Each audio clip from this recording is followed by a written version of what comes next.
Hello and welcome to this Oda episode of the Eternal Law. In the last Oda episode of the Eternal Law, we saw Nobunaga's army go up against the traitor legions of the Hattori who were attacking Wakasa province. He tried to get into the castle to save the defenders before the massive Hattori army could overwhelm them, but unfortunately after a hard battle, he failed. He retreats from the site and the Hattori pursue him, but then he stood his ground and fought another battle in which he destroyed a large part of the Hattori army, making it possible to move on Wakasa and try to retake it. Meanwhile, the forces commanded by Murayuri and Nobuyuki were doing a strategic dance trying to avoid disastrous battles against the invading Amako forces. Down in Yamato, the castle finally fell against a relentless Hatakeyama invasion, where sheer numbers allowed them to take the castle. Then Nobunaga successfully retook Wakasa from the Hattori force, with a little bit of help from the Oda forces falling back from Tango, and then over in North Shinano, Kiyanori's army retook the castle from the Tokugawa invaders. Now let's continue. Trade by land or sea is out of the question, my lord. The lack of goods is impacting the people even worse than our armies. It is highly unlikely that we will be able to recruit any more troops before this is over. Thus, we must choose our battles carefully and hope to turn our dozen enemies against each other. To rebuild our forces requires wealth that only trade can provide, and we can't break the blockades without healthy crews for the ships, and such people, it seems, no longer live in Oda lands. And so we return to Oda's giant war against all of Japan. Here's one battlefront where all of the Oda forces are waiting for the Amako to invade Wakasa. Nobuhide is down there in Umi. We have more defences up here in Kaga. And we've just resolved the conflict in North Shinano, where General Kiyanori has taken back our province from the Tokugawa. You can see the Tokugawa are trying to invade South Shinano by the looks of things, and are heavily threatening Owari province, the home of the Oda clan. So this is a worrying thing indeed. We have only a small army there ready to defend it. So let's head into the next end turn sequence and see what the AI has for us. Tokugawa forces begin moving into Owari, as was perhaps expected. Then we see a Tokugawa Metsuke moving down towards Owari, because I have a Metsuke of my own there in the castle town, so the enemy Metsuke is going to be arresting my Metsuke and taking him out of the picture, which isn't too much of a problem, but still a bad sign. The Tokugawa navy comes up into the Bay of Owari and starts attacking all of our damaged fleets, and I'm forced to retreat as a result. The Tokugawa forces attacking South Shinano link up with those attacking Mino and form a new threatening army. Far to the east in Echigo province, the Yamanouchi armies come up and attack the castle. We have only a garrison force to defend against them, and they have 2 full stacks.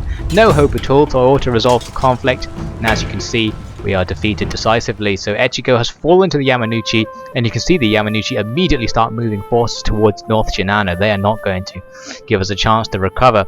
A Honma monk comes down into North Shinano and starts attempting to guile up rebellion in the area. I don't think he succeeds, as I recall.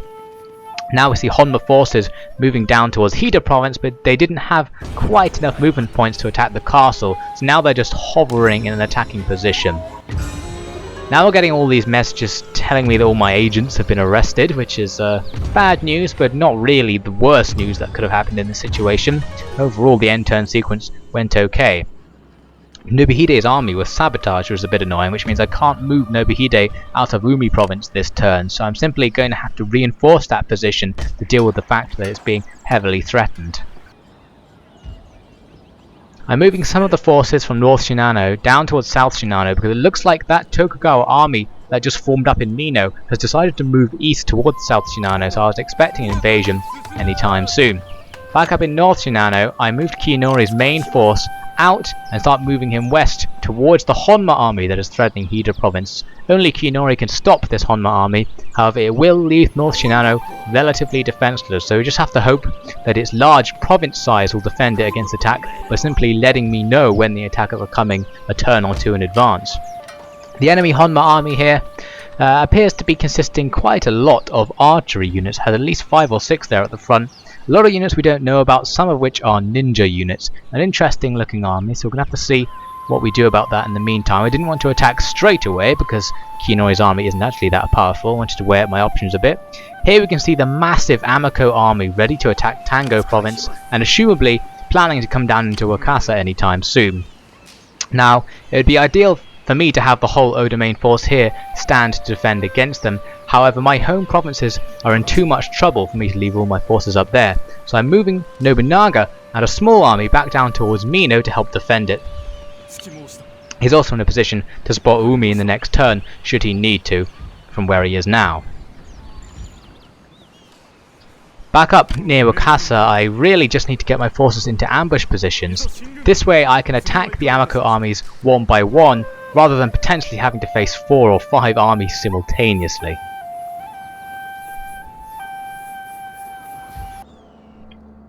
Now we're moving into the next turn, so let's see what I have for us this time. The Tokugawa are still messing around with their Metsuge, but they're not actually causing any trouble this time. The Tokugawa army moves up around Owari, not sure what they're doing there, and then the one that was moving towards South Shinano suddenly doubles back and attacks Mino province. All we have in Mino is the castle town garrison to defend. We have no actual standing army, which means we're at a definite disadvantage here. The enemy's experienced and elite army, who have several upgrades by the looks of things, are going to be attacking the castle in force. However, it's not as if we can't defeat them. Let's go into the battle and have a go. It's a disgrace. It's a wonder that every Oda soldier doesn't just lay down their arms and take their own lives. How could they live when the enemy roam our lands so freely, as if the Oda borders meant nothing? And now even we have to live in fear of death, like a gang of common Ashigaru. I never thought it would come to this. You know, my husband gifted me the most beautiful naginata last moon. I think he actually intends for me to use it in battle. What a time we live in! So the siege assault begins. The Oda forces initially are defending only the inner part of the castle, but we're going to be reacting to the enemy's assault and moving out to the wings in a moment. The enemy army is moving en masse up the north slope towards the castle, combining their samurai and Ashigaru forces here, and they have a small extra attachment coming in the west side. They seem a little bit confused at the moment as to where they actually want to go, but they are going to be attacking the west wing of the castle. Inside, the Oda forces are initially deploying in the inner sanctum, as I mentioned, in the various directions required to meet the enemy's assault. However, we are going to be moving down the ramps into the wings in a moment, once we realise where the enemy are actually going to pinpoint their attack. So moving on, the enemy forces are beginning their assault on the west wing, moving up samurai, and I only have Ashigaru to defend against them. So it doesn't look like anything good is going to happen here for us. The enemy samurai come over the walls, and then my archers back in the inner sanctum start unleashing on them, trying to hit them as they come over the wall. However, they're not really accurate enough to do so. But what I can do is what I'm doing here, moving my Yari Ashigaru into a tight spear formation, which is going to try and hold the enemy back. You can see they're trying to blast apart the formation by charging in. However, my Ashigaru managed to push them back and resume their formation. And now that means the archers on the wall up behind them are going to be unloading into the blob of enemy troops now forming in front of the Yari Ashigaru's spear wall. This means I'm going to be getting loads of kills, not through my Yari Ashigaru but through the archers. The Yari Ashigaru are just there to die and delay the enemy for now. They started sending more forces into the west wing. Here it's Long Yari Ashigaru. I charged up my general and his katana samurai to go and engage with them. Long Yari Ashigaru are actually surprisingly good as sword units, which means at close range they pull out their swords, abandon their spears, and start fighting with maybe 75% of the strength of Katana Samurai, which means my men don't actually have a definitive advantage, even though it's Samurai fighting Ashigaru. So this fight went on for a while, and my numbers began to diminish. The enemy Ashigaru, as I said, were fairly able to take down my men. I reinforced the Katana Samurai with the one unit of Yari Samurai I had, and this means all of my heavy troops are committed to this part of the fight, and the enemy Samurai are going to have free reign to attack my remaining Ashigaru forces in the centre. And here you can see they're beginning to do so. In this case, it's a unit of Naginata Ashigaru leading the assault against these Bow Ashigaru. This is a fight which will definitely not go in my favour. I do have some garrison Yari Ashigaru behind the bows who can come in to support them. However, those garrison Yari Ashigaru are going to be very weak compared to the Naginata Ashigaru, who are more like proper soldiers. So my men there are going to be gradually killed. That means there is now a time limit before the enemy break through to the Tenshu. Back over in the west wing, you can see the numbers on both sides are depleting. I have archers supporting my forces here, which means if the enemy gains too much of an advantage, my arrows will just whittle them down again. So it's impossible for the enemy to win really, but it's not really possible for me to win out without taking heavy losses, unfortunately. You can see the archery strategy is going well here. We have just a tiny amount of our Yari Ashigaru unit remaining. However, most of the enemy samurai who came over the wall are dead.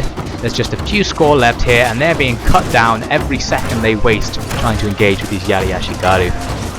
The Yari Ashigaru are very conveniently also stopping them from capturing the archery tower, so let's strengthen our position a little bit more. Over here, my heavy units have destroyed the enemy's long Yari Ashigaru. They're going to be moving back into the inner sanctum to start the final defense, because it looks like the enemy are going to pummel their way through this section of the battlefield. Their Naginata Ashigaru have pretty much defeated the Bow Ashigaru that were trying to hold out against them. Most that survived ran back to a new position to defend the Tenshu. The Yari Ashigaru who are remaining are being pushed away from the wall and are being slowly killed one by one by the enemy's superior skill. Now the archers I moved back started firing arrows into the melee. It got to the point where I had so few troops left in the melee that there was no real disadvantage for me to just swarming the whole thing with arrows and assuming it will kill more of them than it will of us. But you can see at this moment we're about to break. Just a few Yari Ashigaru remaining in this part of the battle. Arrows coming in, mainly hitting the enemy, but the enemy have really swarmed their ranks in this area as well. Their general and cavalry units have dismounted and come into the battle. You can see their general there is leading the charge as the last of our Yari Ashigaru is killed, and they start charging the Bow Ashigaru on the Tenshu, seeking to capture it and end the battle. And of course my Bow Ashigaru will not hold for very long against this onslaught. The enemy general's bodyguard come in, they're elite katana samurai. These Bow Ashigaru, I believe stat-wise, have only about 10% of the strength of the average general's bodyguard, which means there's approximately a 10% chance of every engagement going in my favour. You can see the enemy general here with his white coat just cut down the captain of my Bow Ashigaru here, so that's a bad omen. It looks like the Tenshu is going to fall soon. And slowly but surely, they simply defeated all of my units, captured the Tenshu, and that was the end of it. All I had left at the end there was Bow Ashigaru, and you can see the ones I tried to move into the Tenshu were simply caught by the enemy's additional reinforcements. So the battle is over. We managed to kill a massive part of the enemy force, however Mino has been lost. You can see this in the battle report. It's a valiant defeat. We destroyed 90% of the enemy army, but we still lost the province. So the tiny remaining forces can occupy Mino and take its tax revenue away from us. In Tango, you can see that these 4 massive Amako armies pile in, but then 3 of them move off down south towards the capital. I'm not 100% sure where they're going at the moment. But the one that remains decides to assault Tango, and again we only have the castle garrison. There's almost no chance of victory, so I decide to auto-resolve, and indeed the battle is over. A decisive defeat, so that's another province lost. Now the end turn sequence is over, and there's more bad news. South Shinano has been ripped with disease, which means they're now getting very unhappy and are unable to recruit more troops, which is especially unuseful given that they're in the center of the fighting. Now Nobunaga's army that was coming to support Mino begins the counter-invasion. The Tokugawa army is pushed back and forced to hide inside the castle, and Nobunaga's army lays siege. He has a slight advantage, which means if he attacks the castle he will probably win, but I didn't want to do so right away. I wanted to see what was happening elsewhere before I committed Nobunaga to that battle. Back up in Wakasa, I was getting worried about those Amako forces who were moving south, because I thought they were probably going to come down towards Oumi and Iga. And that means I needed to bring more forces down to defend my daimyo's capital position. This does mean abandoning Wakasa to some extent. I now have only 1 army in ambush there, but I'm hoping that no more full stacks will come out of the west and attack them anyway, so it should be safe to do so. Now back over near Hida, it's time for Kiyonori to assault the Honma forces who are still just standing around waiting to attack the castle. We're going to push them away once and for all, and then return to the defense of North Shinano. So let's head into the battle and see what we can do about this enemy force. If the enemy is so strong, why have they not attacked us? Their hesitation betrays their weakness. They hope to wait until some urgent business calls us back to North Shinano before they make their move. I do not blame them. According to our scouts, their army is famed for its ranged tactics, perfect for taking a castle, but not so useful when 1,000 spears are bearing into their lines. We shall attack, and they shall have no choice but to harry us with their arrows from the trees. But alas, there are not so many trees. It's a misty morning on the battlefield west of Hida. Here we can see the Honma army is marching itself into a forested hill on the north side of the battlefield. Their forces not in any formation at the moment, but intending to take up a hidden formation in this forested hilly area here. Their sure plan is to position their archers at the front of their formation and fire out of the forest at me as I approach, because that is simply the only thing they can do given their army composition. Here is the Oda force. Its army composition is mostly long spears, which is an army very much suited to defending positions rather than attacking, which means I'm going to have to do some micromanagement to effectively assault the enemy's missile-orientated formation. My initial move was to surround the forest the enemy positioned themselves in, mainly attacking it from the east side. You can see I'm charging my units into the forest, not waiting for the enemy to take any of their missile advantage by skirmishing with them. I decided to simply charge, having my skirmishing units soak up some of the arrows to allow my heavier units to run in. However, the enemy isn't going to let me do that for long. They focus their fire on my heavy charging units, and you can see I take huge losses. I believe I lost about 1/3 of my attacking force in this 20-second period where I run across the top of this hill towards the enemy lines. You can see the enemy's front line is all archers. These guys seem to have a lot of trouble aiming at my guys. Perhaps they can't really see us through the trees. One advantage I do have is that when archers fire through trees, some of the arrows are absorbed by the tree cover, which means some of their arrows are going to be missing as a result. You can see my trump card has started to move though. As my main attack happens, attacking them from the east, I have another very large contingent coming from the southwest, which is going to attack the rear of their army once they make their formation known to me. Now my troops are approaching the enemy lines, and this is where the micromanagement comes in. As they arrive, I need to put my spears into a spear wall formation and then advance the spear wall into the ranks of the enemy archers, because this will simply push the enemy archers back. You can see it happening here. The enemy units are going flying backwards, their formation is breaking up because the sheer density of spears doesn't allow them any chance to get into fighting formation. They can't get close enough to use their short swords to attack us. These enemy archers are doomed. They are basically being destroyed on two sides here by long Yari Ashigaru.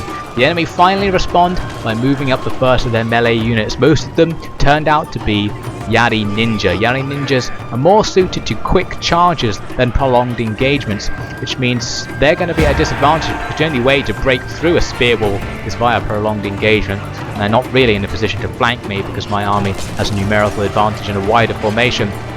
You can see here my forces attacking the enemy rear, engage with the enemy's Naginata monks, and they manage to get in position to attack the enemy general with spears. Ideal thing to do. If you can defeat the enemy general, the enemy force will simply rout. On my right flank, I destroyed the enemy forces guarding their flank very quickly and managed to start falling around into the center. This means these enemy units are going to be surrounded easily. They're now being attacked by Lone Sword Ashigaru from the front and Naginata Ashigaru from the back. So even though we have a man-to-man disadvantage on all of those fronts, we're still going to be able to break their morale, force them to fall back and destroy them in the process. Here you can see where the enemy's Yari Ninja are attacking our long Yari Ashigaru spear walls. They're having a bit more luck because they do have the reach to actually engage with the guys at the front of our line, but they're still being broken up by the sheer density of spears and being unable to break in. Here the enemy's large Ashigaru force, which they brought up right at the end, got immediately surrounded, as you can see, and they routed just as they begun fighting. So bad news for the enemy forces, but that's really all you can expect from Ashigaru. They're not to be deployed as your hardcore reserve, really. The enemy's rear guard was the strongest element, and they're the ones who hold on till the end, especially these warrior monks who are holding out despite being attacked while surrounded, and the rest of their army falls back. A glorious victory will soon be yours! At this point, so many enemy units are surrounded and being outnumbered that they start to rout en masse. Only this rear guard really remains. You can see the routing enemy units are charging through and breaking up their formation. The enemy's general bodyguard is staying behind to try and keep with the troops. However, they're just being completely overwhelmed. And here you can see a spear wall is moving down and knocking all of the remaining guards off their horses. I believe the general himself is either long since fled or long since dead. It's a decisive victory for the Oda forces. We took a very favourable number of casualties and completely destroyed the Honma army in the field. So their missile tactics did not work against the might of the Oda spearmen. Let's return to the strategy map. The battle result is all good news. As you'd expect, we lost just a couple of hundred troops and over 1,000 enemy troops were destroyed there. Good news. This means Hida is safe for now. Kinori levels up as a result. More good news. And now he's going to be able, in theory, to move back to North Shinano and defend against any future invasions which are sure to come.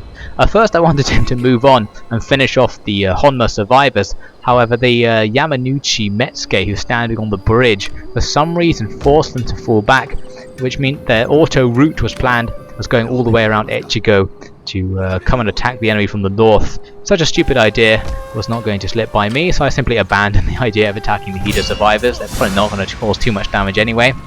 So the next thing on the list was for Nobunaga to attack Mino. I thought, we've been having a good turn so far, let's make the turn even better by taking Mino back. Nobunaga has an advantage, however the enemy forces are nothing to be trifled with, so it's going to be heavy losses in this siege assault. But we have to try our best and recapture one of our best provinces. Those Tokugawa. Their commander is either a dishonorable hound or a genius. He has bolstered his ranks with the people of Mino, conscripted to fight so soon after the last battle. But my own army has many Mino men who will surely see familiar faces on the castle walls as we approach. How can I ask them to storm such a sight? My duty to the clan is clear. I must play the devil to my own men and kill all those who disobey orders. It is time to test my army's loyalty. So Nobunaga's army begins its attempts to capture Mino back. You can see here I'm deploying ninjas on their own on the north face of the battlefield. Their plan is to move up and scout the enemy formation and then try and disrupt them with their grenades in a bit. Half Nobunaga's army is coming up the east side towards the undefended east wing of the castle. You can see the enemy have concentrated all of their forces in the inner part of the castle. However, they do appear to be reconsidering that position as I move up. The rest of Nobunaga's army is going to be moving around the west, or at least it was from the beginning. We'll see what happens to that later on. As I moved up, the enemy began swarming their forces down the ramp into the east part of the castle in response to Nobunaga and his part of the army's approach. This actually ended up leaving the inner sanctum pretty much undefended, which is strange considering this little detachment that Nobunaga is bringing up is actually very weak. It's mostly Long Yari Ashigaru, I believe. You can see here the rest of his army are changing their attack pattern to come around the south and go up the large wall towards the Tenshu.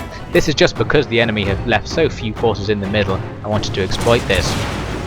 Now on the north side, my ninjas start causing havoc, throwing grenades up into the inner sanctum, breaking up the enemy's archer formations, but you can see half the men they hit didn't die. They simply get back up and return into formation. So it seems their grenades aren't very good as kind of fragmentation grenades. They simply break up the formation temporarily.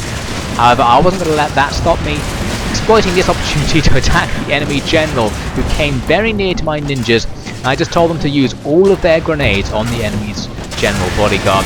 You can see those bodyguards are just being knocked off their horses and killed. I believe the general himself is already dead by this stage, but the explosions just keep coming. Hardly any of the enemy guards are going to be remaining alive after this bombardment. The castle wall itself breaks there, so there's now a big gap in the castle wall for me to exploit with my ninjas when I decide to assault as well, so that's useful. You can see a lot of the enemy forces have tactfully kept their distance from my ninjas, but the enemy general, it seemed, was very overconfident about the fact that he could stand directly in front of them and suffer no damage. So he has paid the price for that overconfidence and is dead. The enemy morale is going to be suffering as a result. This means it's the perfect time for me to begin my attack on the castle. You can see the forces on the south side are swarming up the wall. They're going to take a lot of losses due to men falling as they climb. Probably about 25% of those men will die before they even reach the top, despite there being no enemies firing at them, which is bad news, but something you have to accept in these siege battles. The enemy, perhaps seeing that I was attacking the inner sanctum, started rushing troops back from the east wing to go and guard it. But that meant it was going to be an easy time for my troops who are attacking this area to get a foothold. The enemy had no men actually at the wall, so I was able to get men on the walls with ease. The one point where they did really threaten our beachhead here was with these Yari Ashigaru, but they're charging in against Katana Samurai, and those Katana Samurai are going to have a very easy time holding out against them, which means these enemy units are probably just going to be destroyed, and our advance into the castle will continue unhindered by the enemy's attempts to keep us at bay. It seems that most of their heavy troops are tied up by running between the battlefronts, so this is a very bad use of their forces. Here my ninjas have come in and are attacking some other Yari Ashigaru who are now being surrounded from behind. These ninjas are very skillful, whereas the Yari Ashigaru are not, so they're going to be killed very rapidly. I'd be very surprised if any of my ninjas died in that engagement. The enemy realised what's going on and tried to retreat, but they retreat right into these long Yari Ashigaru, who cut down 2/3 of the survivors. I believe only 20 of the 150 men there made it out of that engagement alive due to their poor retreat plan. So now I'm following them in the retreat and just moving up over the walls to attack the inner sanctum, where my attack group from the south has already started working their way round to the Tenshu. The enemy have put plenty of forces in the way to stop me, so I'm going to have to simply destroy all of them before I can end this battle. The good news is that I either have force parity or a force advantage in all of these local conflicts, so none of them are going to go badly. I simply have to work my strategy to try and stop myself taking too many losses. By this point I had such a numerical advantage that that was quite easy. I started surrounding the enemy forces and using spear walls to crush them up against the wall of the Tenshu. Particularly here with the enemy's cavalry units that they had stood no chance against the large number of spears I was deploying against them. These cavalry units just being killed. You see the last couple of units of another brigade going down there. Both of my men are not even taking part in the battle anymore, they're just standing around and celebrating. The last few remaining enemy troops are right in the shadow of the Tenshu, but they're not close enough to the Tenshu capture point to be stopping the countdown timer, so they're not actually doing any good by fighting on here. They're only satisfying their own honour. However, my men are having a very easy time slaying them. Even though it's Ashigaru fighting enemy samurai, it seems the enemy men were simply demoralised and didn't really want to fight on, simply dying as the Ashigaru jab at them with their spears and short swords. Some ninjas have come in here to actually engage as well. You see they're cutting down the last couple of enemy samurai here. So victory is pretty much ours. It's a decisive victory for the Oda forces. This means Mino is back in our hands. We didn't take very many losses either in the process. Nobunaga's army is still strong enough to repel another invasion should they attempt it. Let's head back to the strategy map. So the battle report paints the picture of acceptable losses and a destroyed enemy army, including the death of an enemy general, which is always good news. So the Tokugawa have lost Mino as soon as they claimed it. Unfortunately, the people of Mino are rather angry that we came back and retook it. They're still resisting our counter-invasion, which is something I was quite unsettled by. They have almost no loyalty to the Oda clan, it seems. Now we move into the next turn. The Tokugawa respond by sending their whole navy up into the bay and attacking the decrewed Oda navy, which has had no crew for several turns now because we don't have enough money to restaff all of these fleets that have been depleted in battle. That means I have a very large force disadvantage. The enemy's 3 full fleets fighting with my 3 depleted ones, and we are completely destroyed. So Oda has no naval presence as a result. The Amako forces move up and start attacking Uumi, where Nobuhide is stationed. Bad news, but we're distracted from that by some potential good news. Another Amako army tried to attack Wakasa and was ambushed by the forces we'd left behind. So finally the ambush I've been planning all this time is sprung, and this gives us a chance to defeat an Amako army. The enemy army is still very strong, almost all samurai there, which means it's still going to be a hard slog to defeat them, but we're going to have a morale advantage because of our superior position, and the enemy won't see us coming at first, so we're going to have to exploit that on the next Oda episode.